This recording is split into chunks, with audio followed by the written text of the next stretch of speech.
নির্মল পরিবেশ, সবুজ প্রকৃতি এই প্রতিজ্ঞা নিয়েই বাংলাদেশ জাতীয়তাবাদী ছাত্রদলের কেন্দ্রীয় সংসদের উদ্যোগে পালিত হচ্ছে বিশ্ব পরিবেশ দিবস উপলক্ষে 15 দিনব্যাপী বৃক্ষরোপণ কর্মসূচি।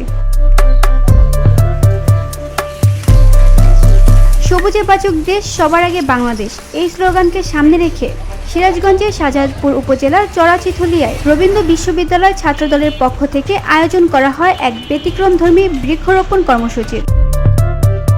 রবীন্দ্র ঠাকুরের স্মৃতি বিজড়িত প্রাকৃতিক সৌন্দর্যে ঘেরা এই প্রস্তাবিত স্থায়ী ক্যাম্পাস যেন হয়ে ওঠে নতুন প্রাণের আশ্রয়স্থল। ছাত্রদলের নেতাকর্মীরা রোপণ করেন বিভিন্ন ফল, ফুল ও ছায়াদার বৃক্ষ। এর মধ্যে বিশেষভাবে ছিল জিয়া ট্রি খ্যাত নিম গাছও।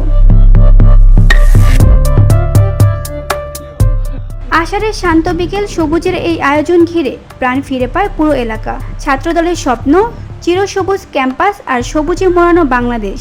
এই অর্থবহ আয়োজনে অংশ নেন ছাত্রদল নেতা হৃদয় সরকার, পিয়াস উদ্দিন, মাহফুজ সমুদ্র, মীর সাব্বির, স্বপন মিয়া, সাব্বির হাসনাত, গণেশ, জাহিদ হাসান, হৃদয় গাজী, আব্দুল মোমিন, সজীব চাকমা এবং আরও অনেক নিবেদিত প্রাণকর্মী।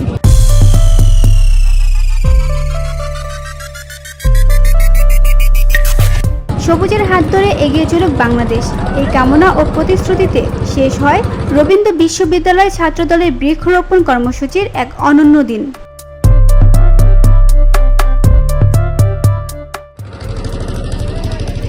Tanju Habiba, VOD Bangla news desk.